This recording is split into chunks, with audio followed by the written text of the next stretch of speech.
again, my dear friends from across the oceans. Are you sitting comfortably? Today's story is a bit special. It's about a girl who was thrown away. That's what the name Bari means, but who ended up saving the very world that rejected her. In Korea, we call her the Mother of Shamans, the one who guides souls to the light.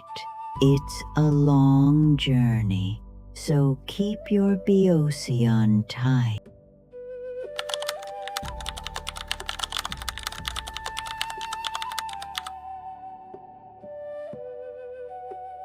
Long, long ago, in the kingdom of Joseon, King Ogu desperately wanted a son, but one after another, his queen gave birth to daughters, 1, 2, 3, all the way to 6. When the 7th child was born, and she too was a girl, the king's heart turned to stone. In his anger, he ordered the newborn to be put in a stone chest and cast into the river. "She is a Bari," he declared. "Aiku." Bari simply means the one who was thrown away. Can you imagine giving a tiny baby such a name? But heaven had other plans. The stone chest floated to a kind elderly couple who raised her as their own.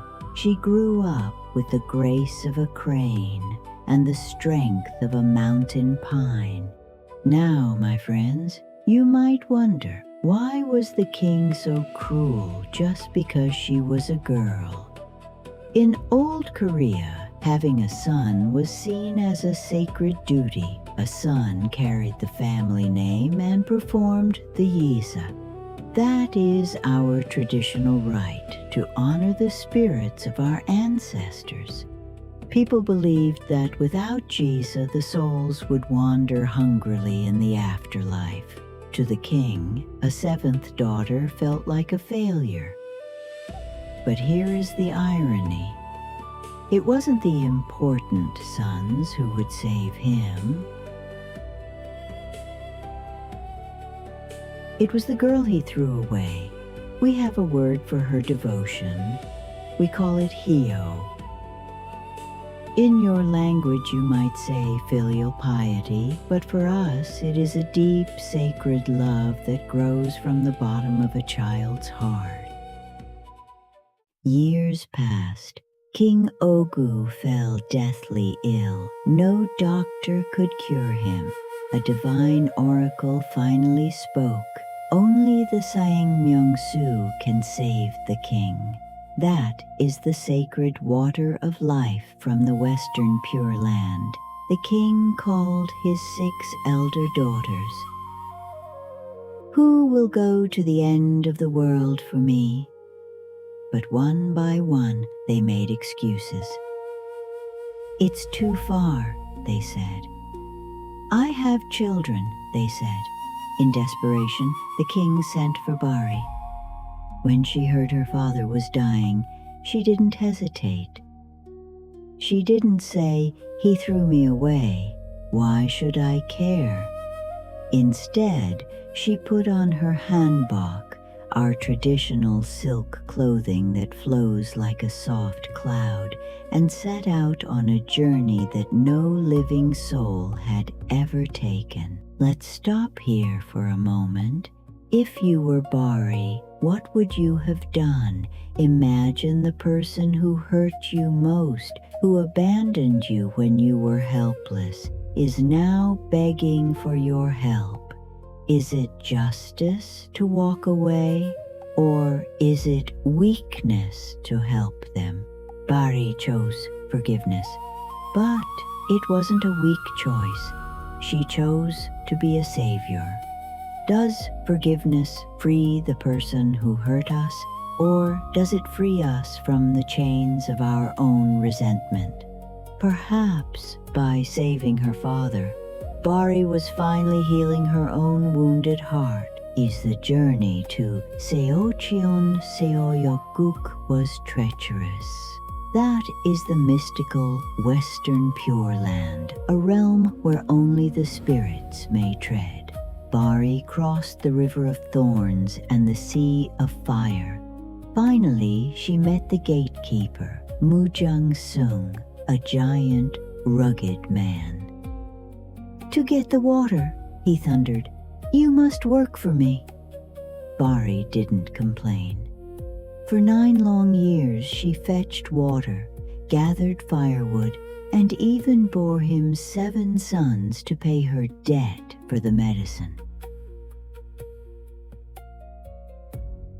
Chakwashal Slow sewed. They taught the son to the world that the path to a miracle is paved with patience. Finally, she was given the yakbyong, a small ancient medicine vial filled with life water, and 3 mystical flowers, the flower of breath, the flower of flesh, and the flower of soul. Bari rushed back to the palace, but she was too late. The funeral procession was already leaving the gates. "Stop!" she cried. She ran to the king's coffin. She opened the yakbyong. First, she placed the flower of flesh on his bones, and skin began to grow. Then, the flower of soul, and his spirit returned. Finally, she poured the Sengmyeong-su, the life water, into his mouth. The king's eyes flew open. He gasped for breath. Life rushed back into his cold body. He looked up and saw the daughter he had cast away, now standing before him as a goddess of mercy. He wept, not as a king, but as a father seeking forgiveness. The king was saved. But who is Bari's true family? The parents who discarded her? The elderly couple who raised her? Or the husband and children she gained during her quest? As we get older, we realize that family isn't always about blood. It's about who stays when things get hard.